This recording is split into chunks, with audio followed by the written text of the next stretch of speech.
Hi guys, இந்த சிங்க்கு ஃபுல்லாக பாத்திரம் சேர்ந்துரும்ல, அதை பார்த்ததும் பாத்திரம் தேய்க்கிற மூடே போயிடுங்க. எனக்கு அப்படி தான், உங்களுக்கு எப்படின்னுட்டு கமெண்ட்டில் மறக்காமல் சொல்லிவிடுங்க. சரி, எப்படியோ பாத்திரம் ஃபுல்லாக சேர்ந்துருச்சு, நம்ம தான் வாஷ் பண்ணணும். அதை எப்படி ஈஸியாக கொஞ்சம் வாஷ் பண்ணலான்னு பார்ப்போமா?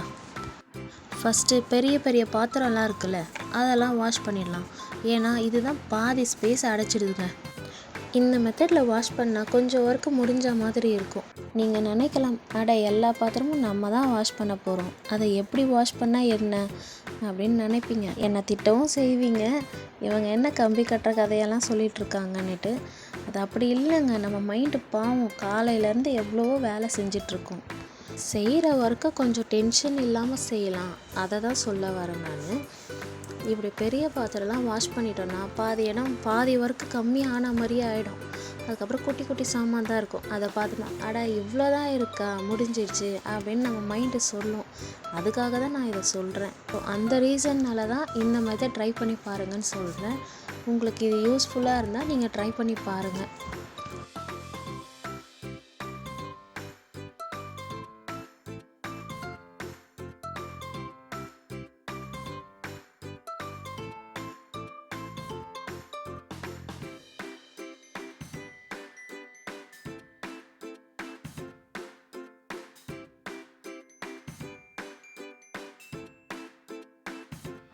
இந்த டீ பாத்திரம்லாம் லாஸ்ட்டாக வாஷ் பண்ணிக்கோங்க. ஏன்னா அதை வாஷ் பண்ணவே போதும்னு ஆகிடும்.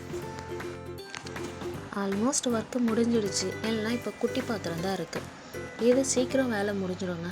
பார்த்தாவே தெரியும் எவ்வளோ கம்மியாக இருக்குது பாருங்கள்.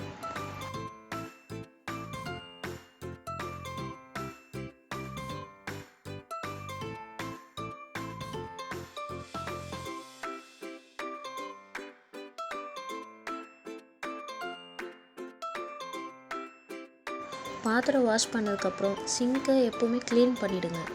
இந்த மாதிரி சோப் போட்டு வாஷ் பண்ணிட்டீங்கன்னா உங்களுக்கு அது பார்க்கவே கொஞ்சம் நீட்டாக இருக்கும்.